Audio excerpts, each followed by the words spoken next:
রাঙ্গামাটির দীর্ঘ প্রায় 18.5 বছর পর চাঞ্চল্যকর কিনামোহন চাকমা হত্যা মামলায় এজাহারভুক্ত 3 আসামিরে যাবজ্জীবন কারাদণ্ডাদেশ দিয়ে আদালত বুধবার আগস্ট 6 তারিখ রাঙ্গামাটির জেলা ও দায়রা জজ আদালতের বিচারক সিনিয়র জেলা ও দায়রা জজ মোহাম্মদ আহসান তারেকে আদেশ দেয়। আসামিগুলোর যাবজ্জীবন দণ্ডাদেশের পাশাপাশি আরও 20,000 টাকা জরিমানা করা হইয়া এবং অনাদায়ে 6 মাসের সাজার হত্যা উল্লেখ আছে।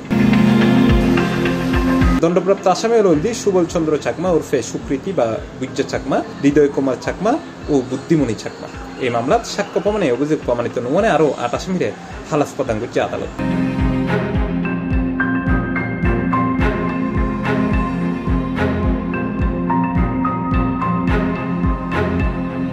গত 2006 সালের ডিসেম্বরের 1 তারিখ রাঙ্গামাটির জোড়াছড়িত কিনামোহন চাকমারে অস্ত্রের মুকুট তুলে লয়ে যায় নির্মমভাবে কুবাইয়েরা হাত বিচ্ছিন্ন করে নির্যাতন করে হত্যা করছে আসামি হল।